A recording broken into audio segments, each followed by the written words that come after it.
किस तरह के कर्म करने होंगे, विचार करके देखिए। केवल एकमात्र कृष्ण भावना से भावित कर्म, बिना किसी फल की आशा से किए जाने वाले कर्म, देहात्म बुद्धि से ऊपर उठकर किए जाने वाले कर्म, इससे विचार कर सकते हैं हम। और अब 26वें श्लोक में भगवान कृष्ण कहते हैं अर्जुन को, मुक्त संगो अहंवादी धृत्युत्साह समन्वितः सिद्धय सिद्धयोर निर्विकारः कर्ता सात्विक उच्यते। अब कर्तापन, पहले ज्ञान की बात की गई, फिर कर्म की, अब कर्ता की बात आ रही है। भगवान कृष्ण कहते हैं अर्जुन को, जो व्यक्ति भौतिक गुणों के संसर्ग के बिना, भौतिक गुणों का संसर्ग ही नहीं करता, बिना भौतिक गुणों के संसर्ग के, प्रकृति के इन तीनों भौतिक जो सतोगुण रजोगुण तमोगुण, तीनों में से किसी से भी प्रभावित हुए बिना, अहंकार रहित, थोड़ा भी अहंकार नहीं हृदय में, ऐसे देहात बुद्धि से कह लीजिए ऊपर उठा हुआ, या फिर अहंकार रहित संकल्प तथा उत्साह पूर्वक अपना कर्म करता है, दृढ़ संकल्प के साथ और उत्साह पूर्वक, और बिना अहंकार के और तीनों गुणों के प्रभाव से, उनके संसर्ग के बिना, न सतोगुण न रजोगुण न तमोगुण। अगर इस तरह से संकल्प और उत्साह पूर्वक अहंकार रहित होकर अपना कर्म करता है और सफलता अथवा असफलता में अविचलित रहता है, सफलता मिले तो भी उसे कोई प्रभाव नहीं डालती, और असफल हो जाए तो भी विचलित नहीं होता बिल्कुल। विचार कीजिए, भगवत प्राप्ति के लिए किस तरह की मनोदशा, कैसी स्थिति चाहिए जीव। सफलता अथवा असफलता में अविचलित रहता है, यह सात्विक कर्ता कहलाता है। उसे कहा है सात्विक कर्ता। प्रभुपाद जी कहते हैं, कृष्ण भावनामय व्यक्ति सदैव प्रकृति के गुणों से अतीत होता है। जो कृष्ण भावना से भावित व्यक्ति है, हमेशा प्रकृति के गुणों से अतीत होता है।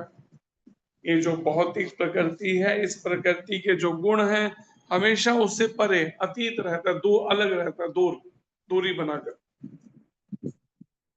प्रकृति के तीनों गुण उसको कोई प्रभाव नहीं डाल पाते, लेकिन केवल तब जब वो कृष्ण भावनामय हो, मन से वाणी से कर्म से, तीनों से कृष्ण भावना भावित हो, तो संभव है ऐसा तीनों गुणों से अतीत रह पाना, दो अलग अपने को विलग रख पाना। अन्यथा प्रकृति के तीनों गुण से अपने प्रभाव में ले ही लेंगे, कभी किसी मोह, कभी किसी आसक्ति, कभी किसी अज्ञान के कारण उसका कलह कलेशी चलता रहेगा। उसे अपने को सौंपे गए कर्म के परिणाम की कोई आकांक्षा नहीं रहती। उसको कर्म सौंपा गया, लेकिन कोई आकांक्षा नहीं है कर्म के परिणाम से। उसे तो खाली निष्ठा पूर्वक कर्म करना है, उसके बाद फल की आशा नहीं रखनी है, बदले में परिणाम क्या होगा ये आशा नहीं है। क्योंकि वह मिथ्या अहंकार तथा घमंड से परे होता है। ना उसे मिथ्या अहंकार होता है। मिथ्या अहंकार क्या है? मैं शरीर हूं, मैं स्त्री हूं, मैं पुरुष हूं, मैं ब्राह्मण हूं, मैं क्षत्रिय हूं, मैं ब्रह्मचारी हूं, मैं गृहस्थी हूं। ये सभी मिथ्या अहंकार। मैं इंडियन हूं, मैं अमेरिकन हूं। इस मिथ्या अहंकार तथा घमंड से परे होता है, और उसको ये नहीं कि बड़ा घमंडी है,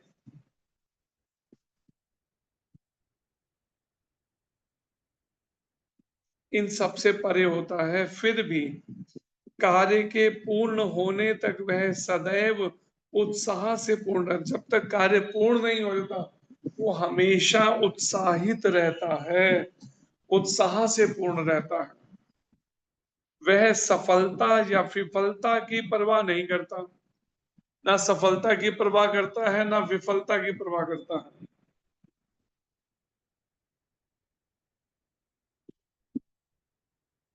वह सुख दुख में समभाव रहता है, सुख हो तो भी फूलता नहीं, दुख हो तो भी विचलित नहीं होता।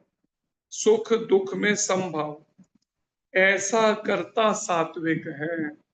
अब विचार कीजिए, सात्विक कर्म करने के लिए हमें कैसा बनना पड़ेगा?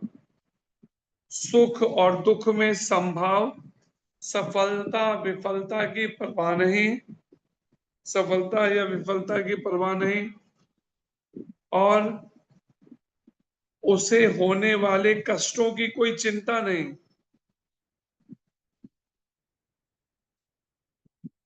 उसे होने वाले कष्टों की कोई चिंता नहीं होती, कोई परवाह, कोई चिंता नहीं।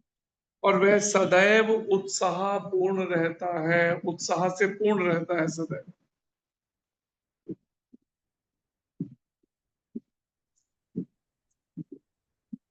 और जब तक कार्य पूर्ण नहीं हो जाता सदैव उत्साह से पूर्ण रहता है, और बिल्कुल मिथ्या अहंकार से, झूठे अहंकार से और घमंड से परे होता है।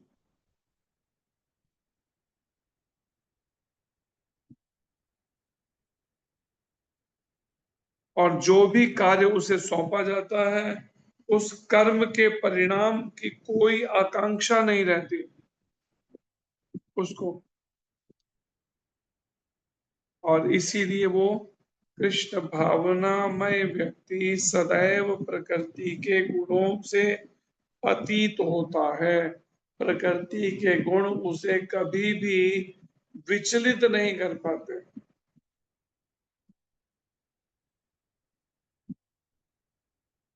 ये भगवान कृष्ण यहाँ समझा रहे हैं कैसी मनोदशा होने पर उसे सात्विक कर्ता की स्टेज तक पहुंचेगा। सुख और दुख में संभाव, लाभ और हानि में संभाव, जय और पराजय में संभाव,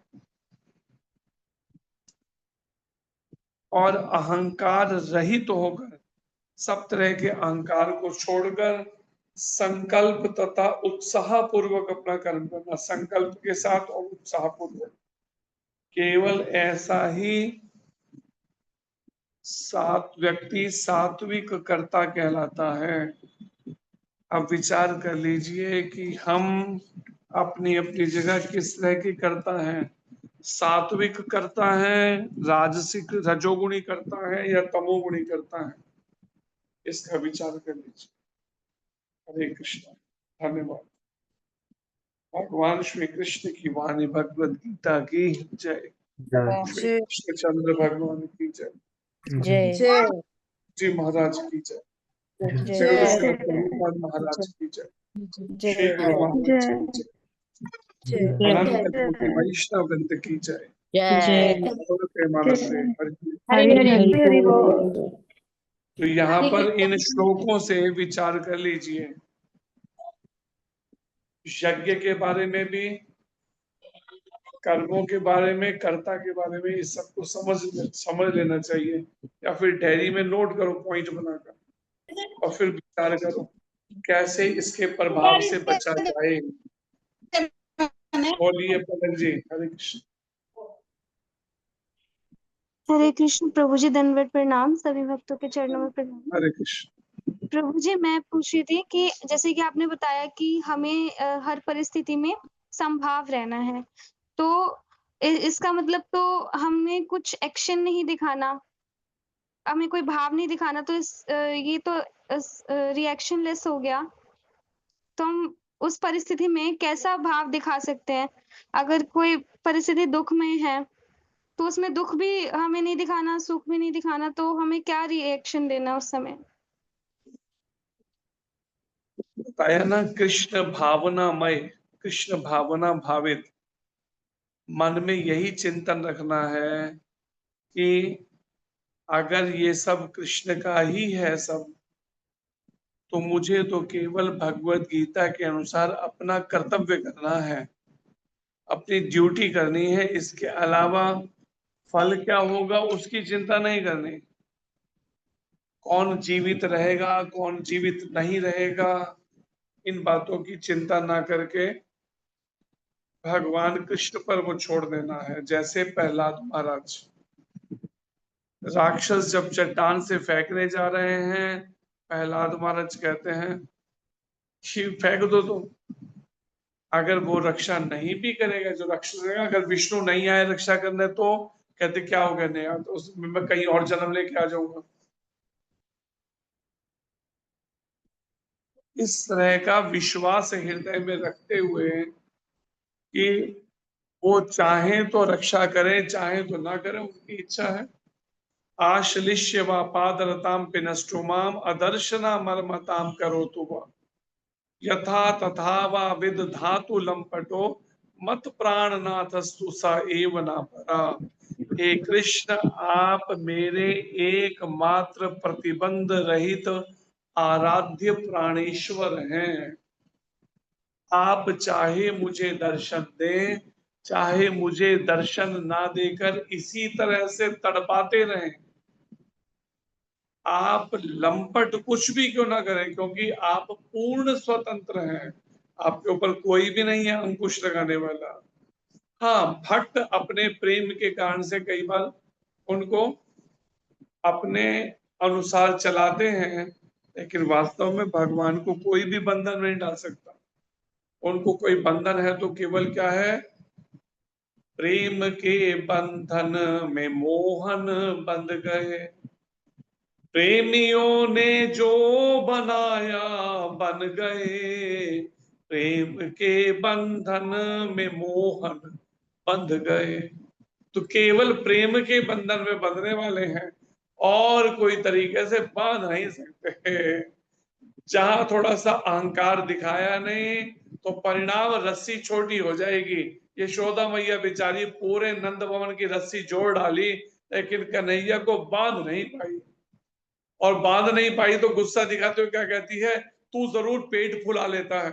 जैसे ही मैं बांधने लगती हूँ तो पेट फुला लेता है, इसलिए रस्सी छोटी पड़ जाती है हर बार। सब तेरी गड़बड़ है कुछ ना कुछ। और बेचारी जब सारी नंद भवन की रस्सियां जोड़ डाली और बांधने लगे तो रस्सी फिर छोटी फिर छोटी। जब तंग आ गई, परेशान होकर छोड़ दी रस्सी कि तू, तेरे को सताने के लिए सब। तो कृष्ण कहते हैं, कन्हैया कहते हैं, हाँ भैया मैं तेरे को सिखा दूंगा। मैं सिखाऊं तेरे को कैसे रस्सी बांधते हैं? तो बता कैसे बांध। उसने रस्सी को लिया और बांध दिया। और जैसे ही बांधा तो कहती है, देख तू पहले पेट फुला रहा था इसलिए बंद नहीं रही थी रस्सी। तो प्रेम के बंधन में मोहन बंध गए। वो तो केवल प्रेम की भाषा समझते हैं। ये तो प्रेम की बात है ऊधो, बंदगी तेरे बस की नहीं है। यहाँ तो सर दे के होते हैं सौदे, आशिकी इतनी सस्ती नहीं। उससे प्रेम जो है ठाकुर जी से, वो इतना सस्ता नहीं है। इसलिए उसके लिए पहले समर्पण चाहिए, निष्काम कर्म चाहिए। कर्म करें लेकिन फल की इच्छा ना हो, जो ये सात्विक कर्म बताए गए हैं अभी, फल की इच्छा ना हो। आप विचार कीजिए, संसारिक घर में रह के ऐसा हो सकता है संभव? पता चला अगले दिन ही डंडा उठा लेना मारने के लिए, धुलाई करने के लिए। आज सिखाते को बताते बिना कर्म का फल कैसे होता है, हम सिखाते हैं ऐसी पिटाई करनी है डंडे से। तो इसलिए जब मीरा जी ने देखा कि यहाँ पर ये परिस्थितियां नहीं ठीक होने वाली, ये तो ऐसे ही सताएंगे, तो आखिर में मीरा जी ने वृंदावन ही चली गई। और फिर वृंदावन से द्वारिका चली गई, आई ही नहीं वापस लौट के मेवाड़ की तरफ। तो इसलिए उस तरह के वातावरण में संभव ही नहीं था ऐसा हो पाना। इसीलिए हमें ये 35 साल पहले ये वाला स्टेप उठाना पड़ा, इस तरह के कर्म फल की इच्छा बिना किए। आ रहे खूब सारे नोट, कहते 100-200 रुपए डोनेट कर, दान कर दो, और जबकि आ रहे हैं 40-50 हजार रुपए प्रॉफिट में। और कहते 100-200 कर दो उस समय शुरुआत में, तो हमने क्या करना, अलमारी से पैसे ही गायब कर देना और उसको बांट देना। उस समय इस्कॉन के संपर्क में नहीं है तो भिखारियों को ही बांट देना, मंदिर के बाहर बैठे हुए भिखारियों को, या फिर अनाथ आश्रम में जाके दे आना, या उस, लेकिन जब इस्कॉन के उसमें आए तो फिर इस्कॉन में देना शुरू किया, तब जाकर। तो परिणाम वहां पर रह के कर्म फल की सोच के बिना ये बात अभी अभी घर में बैठे सुन रहे हो, आसपास किसी ने सुन ली तो अभी शुरू कर देंगे उसका इलाज करना। उनको ये डाइजेस्ट ही नहीं होनी है, कभी जिंदगी में कभी ऐसा किया हो तो कभी समझ आए उन्हें कि ये भी कोई तरीका है जीवन जीने का।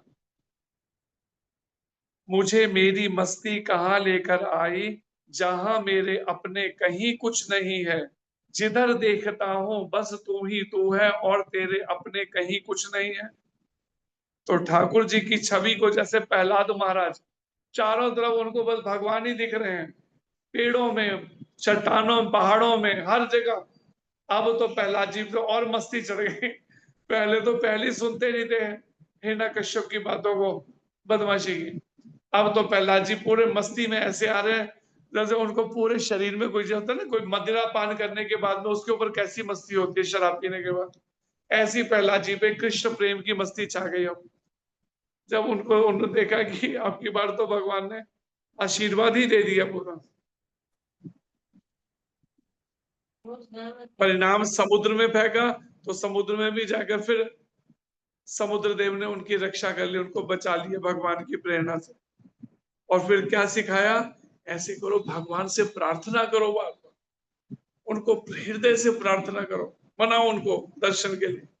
अब जब ये बार बार प्रार्थना करते करते मूर्छित हो गए, भगवान खुद ही आ गए, भगवान चतुर्भुज रूप लेकर आ गए। और जैसे ही भगवान आए, उन्होंने स्पर्श किया, वैसे ही उनको होश आ गया। भगवान कहते हैं प्रहलाद जी को कि मांगो बेटा, जो तुम्हारी इच्छा हो। कहते प्रभु मुझे कुछ नहीं चाहिए, मुझे तो बस आपका दर्शन हो गया, इसके अलावा और कुछ नहीं चाहिए मुझे। बस मेरी एकमात्र यही प्रार्थना है, मेरे हृदय में सदैव आपकी जो प्रेम भक्ति है वो मेरे हृदय में ज्योति जलती रहे, और एक क्षण के लिए भी मैं आपको ना भूलूं। ये प्रहलाद जी प्रार्थना करते हैं। भगवान कहते तथास्तु। और परिणाम जब ये वर मिल गया कि एक क्षण के लिए ना भूलो, और जैसे ही समुद्र से बाहर भगवान ने छोड़ा, अब प्रहलाद जी को जहां भी दृष्टि उठाते हैं, जहां जहां दृष्टि पड़े तहां तहां कृष्ण सपुरे, वहां वहां कृष्ण का दर्शन शुरू हो गया। सोचिए कैसी मस्ती है वो प्रहलाद महाराज की। लेकिन कब, जब इस तरह के विशुद्ध सतोगुण के अंदर किए जाने वाले ज्ञान, कर्म और कर्ता, तीनों के तीनों विशुद्ध सतोगुण में होने चाहिए।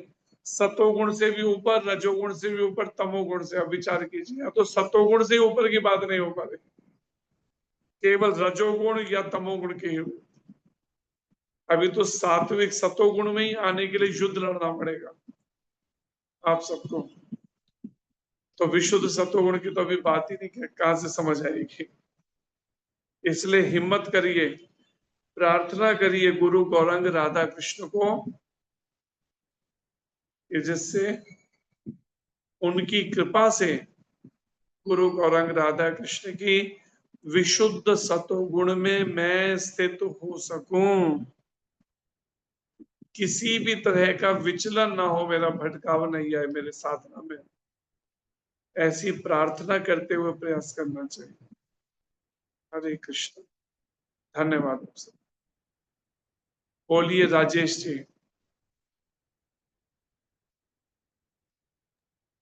हरे कृष्णा प्रभु जी, दंडवत प्रणाम। हरे कृष्ण। प्रभु जी, मेरा प्रश्न था, जैसे कि अभी बताया कि जो हम कर्म करते हैं अभी, तो उसका फल हमें अगले उसमें जाके मिलता है या इसी उसमें मिलता है? क्योंकि दूसरा ये बोलते हैं कि अभी जो हमें मिल रहा है वो हमारे प्रारब्ध के अनुसार मिल रहा है। मैंने बताया था ना, 4 तरह के कर्मों के फल होते हैं, पहले बताया था।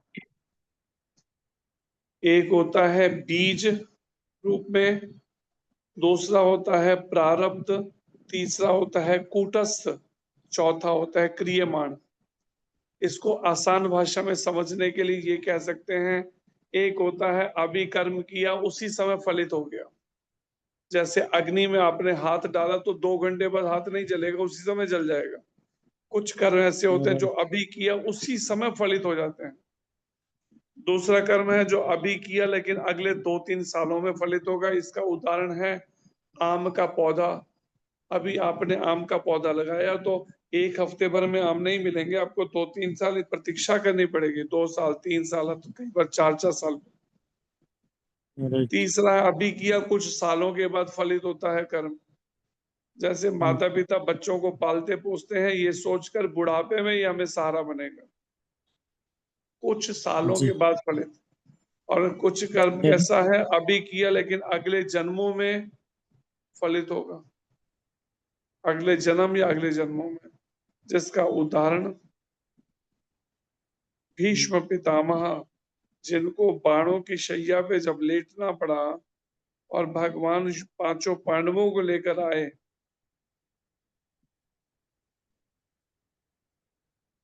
भीष्म पितामह के पास जिनको इच्छा मृत्यु का वरदान था, और इच्छा भी क्या थी कि जब तक हस्तिनापुर का सिंहासन योग्य हाथों में नहीं पहुंच जाता, ठीक से संचालन जब तक नहीं होता हस्तिनापुर के माध्यम से पूरे विश्व के सभी देशों का राज्यों, तब तक पितामह शरीर नहीं छोड़ेंगे। इसलिए बाणों की शैया पे लेटे। इसलिए भगवान कृष्ण राजसी वेश पहना कर लाए युधिष्ठिर महाराज और पांडवों को, जैसे पितामह जब उन्हें देखें तो उन्हें ये संतुष्टि हो जाए, अब मैं निश्चिंत होकर प्राण त्याग सकता हूं।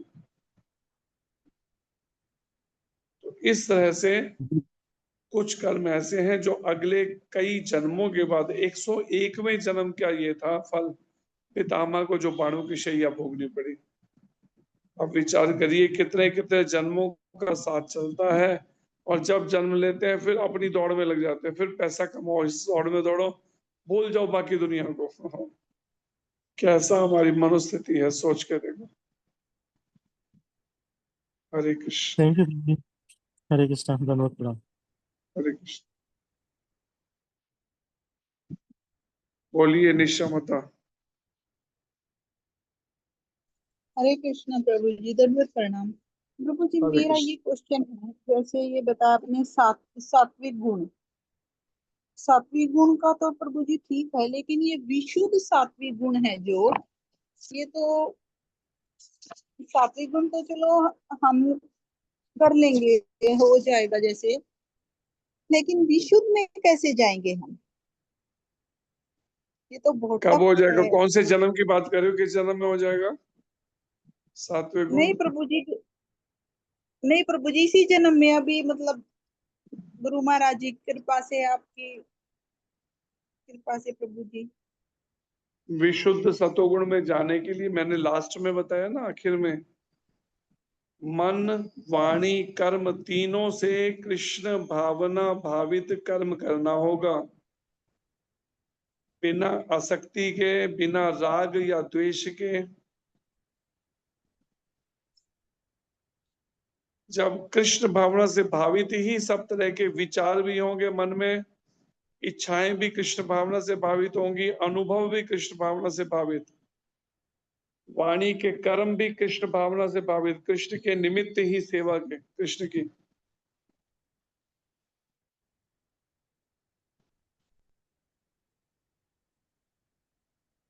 और कर्म भी कृष्ण भावना से भावित जब होंगे सभी कर्मेंद्रियों के, तब आप उम्मीद कर सकते हैं इस बात की विशुद्ध सत्वगुण में स्थित होने की। जब तक हृदय की शुद्धि नहीं हुई,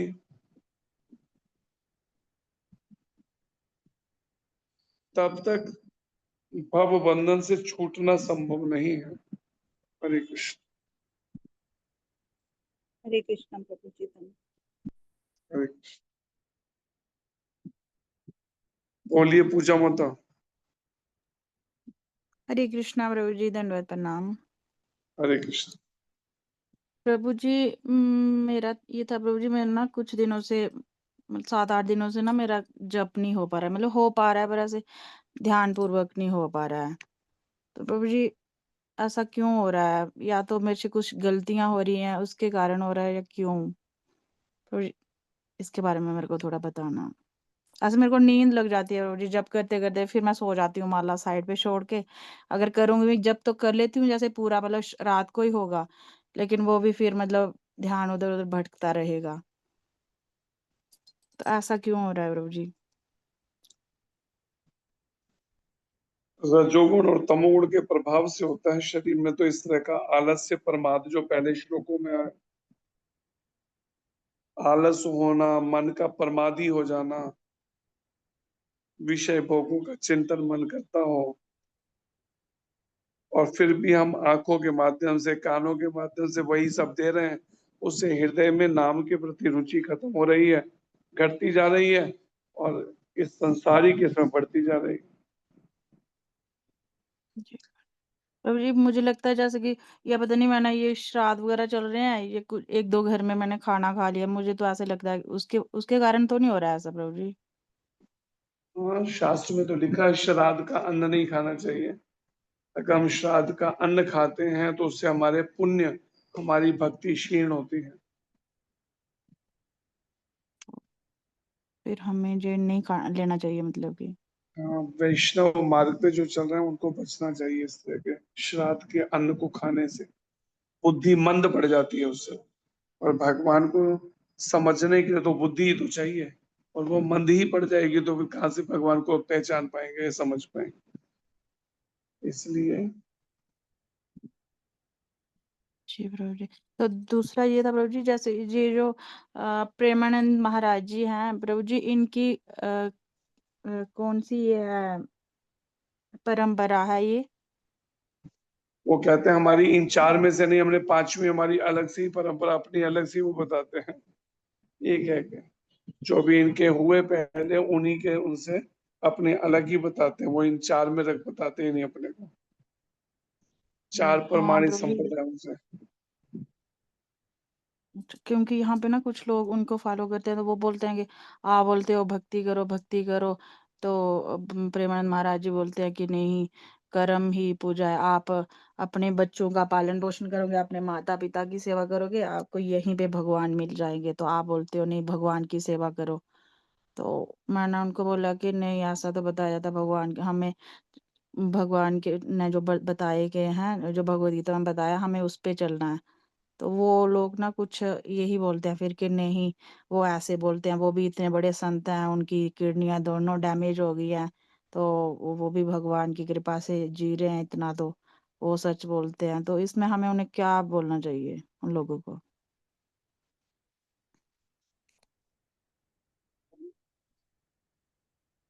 जो ये बात कह रहे हैं किडनी डैमेज है, किसी ने जाके देखा, या डॉक्टरी कोई रिपोर्ट, कोई मेडिकल इस तरह का?